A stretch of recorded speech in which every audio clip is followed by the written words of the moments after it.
Бүгін мәжілістің жалпы отырысында инвестиция және даму вице-министрі Альберт Рау Ресейдің біздің тауарларға санкциялар енгізіп отырғаны туралы ақпаратта еш дәлел жоқ деді.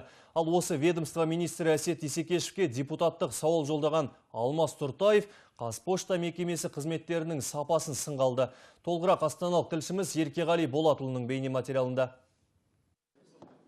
5 заң жобасы қаралған бүгінгі отырыста төменгі палата депутаттары кеден одағына мүше мемлекеттер болып табылмайтын, тәуелсіз мемлекеттер достастығына қатысушы мемлекеттермен өзара саудадағы техникалық кедергілерді жою туралы, кеден одағына мүше мемлекеттердің келісімін ратификациялау туралы заң жобасын ұзақ талқылады. Бұл құжатты инвестиция және даму вице-министрі Альберт Рау таныстырды. Осы орайда депутат Азат Перуашев Ресеймен бірыңғай экономикалық кеңістік құрғанымызға қарамастан, Қазақстанның ет, сүт сынды біраз тауарларына санкциялар енгізіліп отырғанын алға тартты. Оның ресейлік стандарттардың талаптарына сәйкес келмейтін отандық өндірушілер мен тұтынушылардың құқығын қорғай аламыз ба деген сауалына Альберт Рау былайша жауап берді.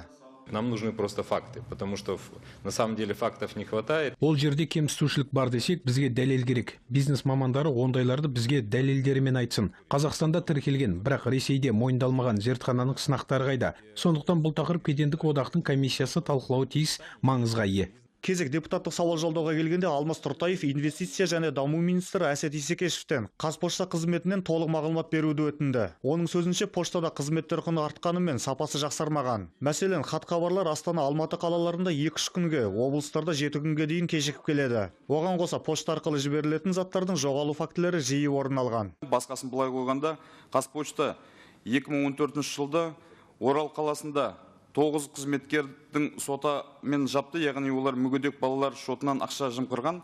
Ал 2015 жыл Ақтау қаласында почта қызметкерлері сәлемдемелерді ашып, өздеріне ұнаған заттарды алған үшін ұсталған туралы ақпаратпен басталды. Дәл осы почта жұмысына азаматтар сенімсіздікпен қарайтындықтан Қазақстандағы почталық қызметтер нарығына шетелдік курьер қызметтері пайда болып табысты жұмыс істеуде. Сонымен қатар депутат Қазпошта мекемесінің 2014 жылдың 1 қаңтарынан бастап қызметтер тарифтерін көтергенін айтып өтті.